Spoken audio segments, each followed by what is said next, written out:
చక్కగా వివరించినటువంటి దైవజనులు లాజరస్ గారికి నా ప్రత్యేకమైనటువంటి వందనాలు. కుటుంబం తరపున, సంఘం తరపున వారందరికీ తెలియజేస్తూ ఉన్నారు. దేవునికి స్తోత్రం. భక్తి కలిగినటువంటి తల్లిగారిగా ప్రభువునందు నిద్రించినటువంటి సువార్తమ్మ గారి యొక్క జ్ఞాపకార్థ కొడుకులో మనందరూ పాల్పొంగులు పొందాం. దేవునికి స్తోత్రం. ఈ రోజున ఎన్ని సంవత్సరాలు ఎన్ని దినాలు బ్రతికేమనేది కాదు, బ్రతికిన దినాల్లో ఎలా బ్రతికేమనేదే ప్రాముఖ్యం. ఆమె డబ్బును బట్టి బ్రతికేమా, సంపదను బట్టి బ్రతికేమా, లేదా మంచి పేరు తెచ్చుకునేటువంటి వారిగా మనం బ్రతుకుందా అనేటువంటిది లోకం అంతా చూస్తుంది. దేవునికి స్తోత్రం. సంపాదించిందంత కూడా ఇక్కడే వదిలిపెట్టి వెళ్ళిపోవాలేమో కానీ మంచి పేరును మాత్రం చెప్పాలి. ప్రకటన గ్రంథం ఇందాక అయ్యగారు జ్ఞాపం చేసినట్టుగా వారి క్రియలు వారి వెంట వెళుచున్నాయి. వారి క్రియలు వారి వెంట వెళ్ళడానికి గల కారణం ఏంటి? దేవుని నమ్మినటువంటి బిడ్డలుగా మనం ఈ లోకంలో ఇటు లోకానికి దేవునికి సాక్ష్యముగా మనం ఎదగాలి. దేవునికి స్తోత్రం. నేను కొద్ది మాటలు మీతో జ్ఞాపం చేసి నేను త్వరగా ముగిస్తాను. చదువును ఒక మాట, అద్భుతమైనటువంటి మాట. ఆదికాండ గ్రంథం 24వ అధ్యాయము 67వ వచన భాగం. ఆదికాండ గ్రంథం 24వ అధ్యాయము 67వ వచన భాగం. ఇస్సాకు తల్లి అయిన శారా గుడారములోనికి ఆమెను తీసుకుని పోయాను. అట్లు అతడు రెబెకాను పరిగ్రహింపగా ఆమె అతనికి భార్య ఆయను. అతడు ఆమెను ప్రేమించెను. అప్పుడు ఇస్సాకు తన తల్లి విషయమై దుఃఖ నివారణ పొందెను. దేవునికి స్తోత్రం. చెప్పండి హల్లెలూయా. అప్పుడు ఇస్సాకు తన తల్లి విషయమై దుఃఖ నివారణ పొందెను. నేను మాట చెప్పాలనుకుంటున్నాను. తండ్రి ఏది కావాలన్నా ఇస్తాడేమో కానీ తల్లి ఇచ్చే ఆదరణ తండ్రి ఇవ్వలేడు. తల్లి చూపించే ప్రేమను కూడా ఇవ్వలేడు. యెషయా గ్రంథంలో రాబడిన మాట, ఒకరిని తల్లి వారిని ఆదరించినట్లు. మీరు ఆ మాట అర్థం చేసుకుంటే, ఒకరిని తల్లి వారిని తండ్రి అని చెప్పచ్చుగా. తల్లి అని ఎందుకన్నాడు? పిల్లలు ఏ బాధ అయినా సరే తండ్రితో పంచుకోరు. ఎవరితో పంచుకుంటారు? తల్లితోనే. అందుకని పిల్లలకి ఎక్కువగా అటాచ్మెంట్, ఆ బంధం ఎవరితో ఉంటుందంటే తల్లితోనే ఉంటుంది. అప్పుడప్పుడు తల్లిదండ్రులు అడుగుతాం, ఎరా నీకు నానంటే ఇష్టమా, నేనంటే ఇష్టమా? నాన్న ఎన్ని పప్పలు తీసుకొచ్చినా పప్పలు తినేస్తారు తప్ప చివరికి తినేసి ఏమంటారు? దేవునికి ఇష్టం. చెప్పండి హల్లెలూయా. ఇది మేము అదే మాట అన్నాం. ఎవరికైనా తల్లి అంటేనే ఇష్టం. నేను అంటాను, ఎందుకు తల్లి అంటే ఇష్టం అంటే, తండ్రి పని నిమిత్తమే బయటికి వెళ్తారు, రోజంతా బయట కష్టపడతారు. ఇంటిలో ఆలనా పాలన చూసుకునేది తల్లి. వారికి ఏదైనా వండి పెట్టాలనేది తల్లి. వారి జాగ్రత్త చేయాల్సింది తల్లి. వారికి ఏ కష్టం వచ్చినా సరే వెంటనే తల్లి తన ప్రాణాన్ని లెక్క చేయకుండా ముందుగా వస్తుంది. దేవునికి స్తోత్రం. గట్టి హల్లెలూయా. కానీ ఒక మాట చెప్పాలనుకునేది ఏంటంటే, ఇస్సాకు కూడా తన తల్లి విషయమే దుఃఖం పడుతూ ఉన్నాడు. ఎన్ని సంవత్సరాలు? తన వివాహము కాకమునుపు. తన వివాహము 40 సంవత్సరాల ప్రాయంలో చేసుకున్నాడు. ఎవరు? ఇస్సాకు. మరి తల్లిగారు ఎప్పుడు చనిపోయారు? 37 సంవత్సరాల ప్రాయంలో ఇస్సాకు ఉన్నప్పుడు తల్లి చనిపోయింది. మరి 37 సంవత్సరాల ప్రాయంలో ఉన్నప్పుడు 40 సంవత్సరాల కాలం వచ్చినటువంటి ఈ 3 సంవత్సరాల మధ్యలో తన తల్లి విషయమై ఎంతో దుఃఖపడుతున్నాడు, ఎంతో ఏడుస్తున్నాడు, ఎంతో నెమ్మది లేకుండా బ్రతికాడు. కానీ ఎప్పుడైతే రెబెకా తన జీవితంలోకి వచ్చిందో, రెబెకాను ఆ తల్లిగారు నివసించేటువంటి గుడారం ఏదైతే ఉందో ఆ గుడారములోనికి తీసుకువెళ్ళగా అప్పుడు ఆయనకు దుఃఖ నివారణ కలిగింది. దేవునికి స్తోత్రం. నేను అంటాను, శారమ్మ గారి యొక్క గుడారం ఏదని అడిగితే ఇది ఆత్మీయ సత్యం, దేవుని సన్నిధి. ఆమేన్. చెప్పండి హల్లెలూయా. దేవుని సన్నిధిలోనికి వస్తేనే మనకు దుఃఖ నివారణ. మన అనుకున్నటువంటి వారందరినీ, తల్లిదండ్రులను, కావలసిన వారందరినీ ఒక్క క్షణం మనం పోగొట్టుకున్న తర్వాత మన మనసులో వచ్చేటువంటి దుఃఖం ఎవరు ఎంత ఓదార్చినా తీరేది కాదు. తీరుతుందా? తీరదు. ఇన్ని సంవత్సరాలు నాతో కలిసి, నాకు తెలిసి మీకు దగ్గర 30-35 సంవత్సరాలు ఉన్నటువంటి సందర్భాల్లో తల్లిగారు చనిపోయి ఉంటారు. అలాగే ఇస్సాకు యొక్క వయసులో కూడా ఆయన 37 సంవత్సరాల కాలంలో ఉన్నప్పుడు ఆ తల్లి చనిపోయినప్పుడు ఆదరించేవారు లేరు, దుఃఖ నివారణ తెలిపేవారు లేరు, అతనితో మాట్లాడేవారు లేరు, పలకరించేవారు లేరు. ఏం చేయాలో అర్థం కాని పరిస్థితిలో ఇస్సాకు ఉండిపోయినప్పుడు వెంటనే అతను దేవుని చిత్తము కొరకు, దేవుని ఏర్పాటు కొరకు అక్కడ రాబడినటువంటి మాట చదవండి. 63వ వచన భాగంలో, సాయంకాలమున ఇస్సాకు పొలములో ధ్యానింప బయలు వెళ్ళి, ఆ మాట మీరు అండర్లైన్ చేసుకోండి. ధ్యానింప మొదలు వెళ్ళి ఎక్కడికి వెళ్ళాడు? వాళ్ళ దగ్గరికి, వీళ్ళ దగ్గరికి. అయ్యా నా తల్లి చనిపోయింది, నన్ను ఆదరించేవారు లేరు, నన్ను పలకరించేవారు లేరు, నాతో కలిసి రండి, నాతో స్నేహంగా ఉండండి, నాతో సహవాసులు ఉండండి అని ఎప్పుడు కూడా ఇస్సాకు వాళ్ళ దగ్గరికి, వీళ్ళ దగ్గరికి వెళ్ళనే చెప్పాలి. వెళ్ళనే. ఈరోజు మనం ఎవరి దగ్గరికి వెళ్ళాల్సిన అవసరంలా. వెళ్ళాల్సింది ఎవరి దగ్గరికి అంటే ధ్యానింపడానికి ఆ పొలములోనికి వెళ్ళినట్టుగా ఈ రోజున సంఘము అనేటువంటి పొలములోనికి నువ్వు రావాలి. ఆమేన్. దేవునికి స్తోత్రం. ఆ పొలంలోనికి నువ్వు ఎప్పుడైతే ధ్యానిస్తావో, ప్రార్థిస్తావో, దేవుడి కొరకు మొరపెడతావో అప్పుడు నీ జీవితంలో నా దేవుడు దుఃఖ నివారణిస్తాడు. మా నాన్నగారు ప్రభునందు నిద్రించి ఇప్పుడు 3 సంవత్సరాలు అయింది. 4వ సంవత్సరం గడుస్తుంది. ఇప్పుడు జనవరి నెల 28వ తారీఖు 2023వ సంవత్సరంలో నాన్నగారు ప్రభునందు నిద్రించారు. మా నాన్నగారు సేవకులు ఆ రోజు గుంటూరు హాస్పిటల్లో నాన్నగారికి హెల్త్ బాగాలేనప్పుడు జాయిన్ చేసాం. హార్ట్లో చాలా హోల్స్ ఉన్నాయని చెప్పారు, అనేక రకాల బలహీనతలు ఉన్నాయి. 27వ తారీఖుని తీసుకెళ్ళాం, బాగానే ఉన్నారు.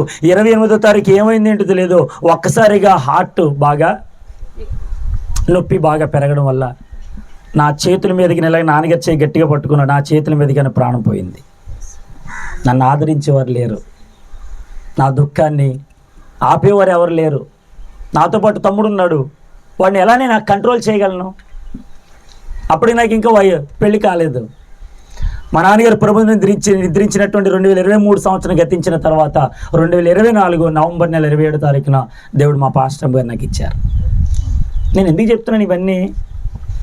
మనం పోగొట్టుకున్న వారు ఏ రీతికైతే బ్రతికారో ఆ భక్తి జీవితం మనం కొనసాగింపగలిగితే, ఇప్పుడు సహోదరులు చెప్పినటువంటి మాట జ్యోతి గారు, ప్రిస్కిల్ల గారు, మా తల్లి ఎంతో భక్తి పర్రాలండి, ప్రార్థన చేసేవారండి, మమ్మల్ని ఎంతగానో పెంచారండి. అసలు ఆ రోజు అలా జరుగుతుందని మేము కల్లో కూడా ఊహించుకోలేకపోయామండి. కానీ ఒకసారిగా మా తల్లి మాకు దూరం అయిపోయినప్పుడు మాకు ఏం చేయాలో తోచలేదండి. దేవునికి స్తోత్రం. చెప్పండి హల్లెలూయా. ఒక పిల్లలుగా మీకే అలా ఉంటే కట్టుకున్నటువంటి భారీగా ఆ భర్త గారికి సువార్తరాజు గారికి ఇంకెంత బాధ ఉంటుంది. దేవునికి స్తోత్రం. ఇప్పుడు మనలో ఆ దుఃఖ నివారణ కలగాలి అంటే ఇస్సాకు పొలములోనికి ధ్యానించడానికి వెళ్ళినట్టుగా మనము కూడా ప్రభు దగ్గరికి వచ్చి ఆయన ఎదుట ధ్యానించేవారుగా ఉండాలి. దేవునికి స్తోత్రం. చెప్పండి హల్లెలూయా. ఈ రోజున మనకి ఎవరు దుఃఖ నివారణ ఇస్తారంటే పరిశుద్ధ గ్రంథంలో రాయబడిన మాట, మన ప్రభువే మనకు దుఃఖ నివారణ ఇస్తాడు. దేవునికి స్తోత్రం. ఒకరిని తల్లి వారిని ఆదరించినట్లు ఆయన మిమ్మును చెప్పాలి, ఆయన మిమ్మను అంటే ఇప్పుడు దేవుడు మనకి ఎలా ఉన్నాడు? ఒక తల్లిలాగా ఉన్నాడు. తల్లి ఏ రీతిగా ఆలోచిస్తుందో, ఎంతైతే బాధ్యత తీసుకుంటుందో, ఎంతైతే ధైర్యం కలిగి ఏ కష్టం వచ్చినా ఏది వచ్చినా ఆఖరికి పిల్లల విషయం ఏదైనా సరే ఆమె ముందుగా నిర్ణయం తీసుకొని తర్వాత భర్త దగ్గరికి వెళ్ళి, ఏమండి పిల్లలు ఇలాగా చదవాలనుకున్నారని మరి ఏం చేద్దాం? ఆమెన్. ఏది చెయ్యాలన్నా తల్లే. దేవునికి స్తోత్రం. అందుకే లోగడ ఒక సామెత ఉంది, భూమిని దేంతో పోల్చారు? తండ్రితో పోల్చచ్చుగా. దేవునికి స్తోత్రం. చెప్పండి హల్లెలూయా. కానీ మనం ఈ లోకంలో భూమిని తల్లితో పోల్చాం. దేవుడు అంటున్నాడు, ఆకాశము నా సింహాసనము, భూమి నా పాదపీఠం. ఈ రోజున ఈ భూమికి ఎంతైతే సహనం ఉందో, ఎంతైతే తట్టుకుంటుందో అటువంటి ఆ సహనం తల్లిలోనే ఉంటుంది. తల్లి ఒక్కతే ఆదరిస్తుంది, బలపరుస్తుంది, ఓదారుస్తుంది, ధైర్యం ఇస్తుంది. నాన్న ఏం కాదులే, జ్వరమైన తగ్గిపోద్దురా, భయపడకరా అని అంటదే. దేవునికి స్తోత్రం. అటువంటి తల్లిని మనం కోల్పోయాం. ఇప్పుడు దగ్గరగా సంవత్సరం గతించిపోయింది. మరి దుఃఖ నివారణ రావాలిగా.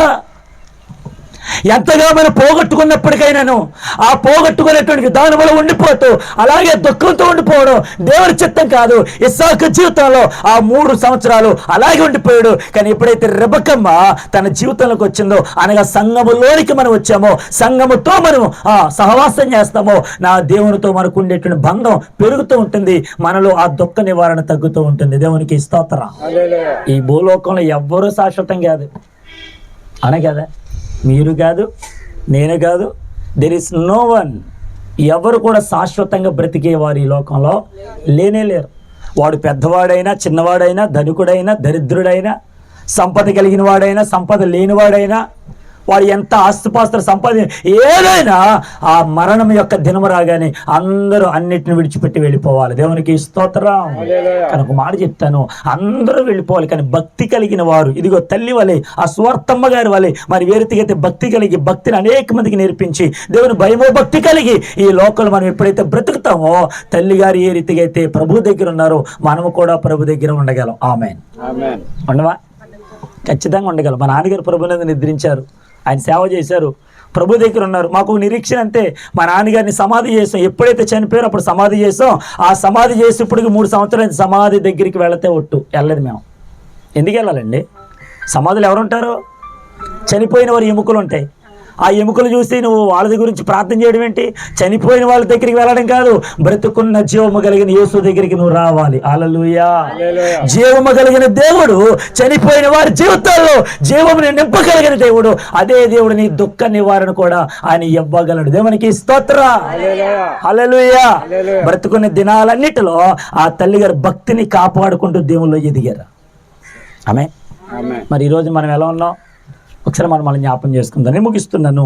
ఇదిగో ఆ తల్లి యొక్క దుఃఖ నివారణ పొందినటువంటి ఇస్సాకును మనం చూస్తూ ఉన్నాం. ఒకటి, ఇస్సాకు ప్రార్థనాపరుడుగా కనిపిస్తూ ఉన్నాడు. ఇస్సాకు దేవుని సంఘములో ఉన్నవాడిగా కనిపిస్తున్నాడు. ఇస్సాకు తన భార్యను ఆ తల్లి గారైనటువంటి గుడారములోనికి తీసుకొచ్చిన వాడిగా. దేవునికి స్తోత్రం.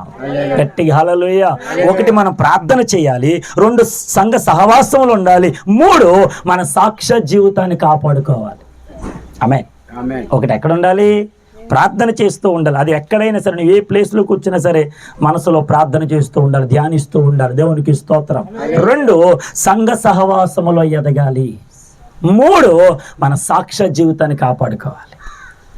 ఎప్పుడైతే మనం దాన్ని కాపాడుకుంటామో, ఎప్పుడైతే ప్రభు కొరకు మనం నిలబడగలమో, అప్పుడే మన జీవితంలో మన ప్రభు గొప్ప కార్యాలు చేస్తాడు.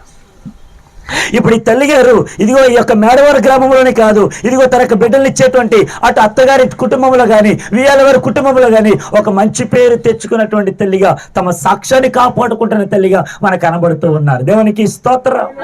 గట్టిగా హల్లెలూయా. ఇప్పుడు చెప్పండి, సుగంధ తైలము కంటే ఏం కావాలి? మంచి పేరు. అందుకని ఎవరు అన్నారు లోకంలో, చెడ్డోడు అనిపించుకోవడానికి క్షణం పట్టదు, మంచోడు అనిపించుకోవడానికి ఎంత పడుతుందండి టైం? చెప్పగలమా? మీరు ఎన్ని మంచి కార్యాలు చేయండి, చేసాడండి కానీ తాగుతాడు సార్, ఆయన చేశారండి కానీ మర్యాద ఇవ్వడు సార్. అతనితో ఇబ్బంది అండి. దేవునికి స్తోత్రం. చెప్పండి అమ్మా. హల్లెలూయా. ముగిస్తున్న ప్రియ దేవుని బిడ్డలారా, మన జీవితాలలో 3 విధమైనటువంటి పనులు మనం చేయాలి. మనం దుఃఖ నివారణ పొందాలంటే 1, ప్రార్థన చేయాలి. 2, దేవుని సంఘముతో కలిసి ఉండాలి.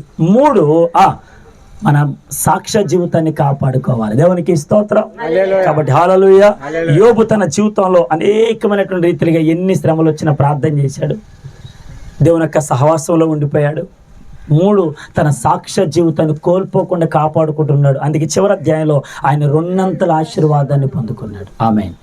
ఈ రోజున సువార్తమ్మ గారి యొక్క కుటుంబంలో, వారి బిడ్డల జీవితంలో, భర్త గారి జీవితంలో, వారికి ఇచ్చినటువంటి మనవరాలు వారందరి జీవితాల్లో నా ప్రభువులు గొప్ప కార్యము చేయునుగాక, వారందరిని దీవించునుగాక. ఇంకా వారి కుటుంబంలో ఇంకెవరైనా సరే మార్పు చెందకపోతే ప్రభు వారందరినీ మార్చునుగాక. ఈ యొక్క జ్ఞాపకార్థ కూడికి ద్వారా, ఇదిగో 3 దైవజనులు చెప్పినటువంటి మాటల ద్వారా ఎంతమంది అయితే ప్రభు మాట వినగలిగి ఉన్నారో ప్రభు వారందరినీ రక్షించునుగాక. తన సేవలో ప్రభు మనందరినీ నడిపించి వాడుకును గాక. దేవుడి మాటలు మనం విని కూడా దీవించును గాక. అందరూ మోకరించండి.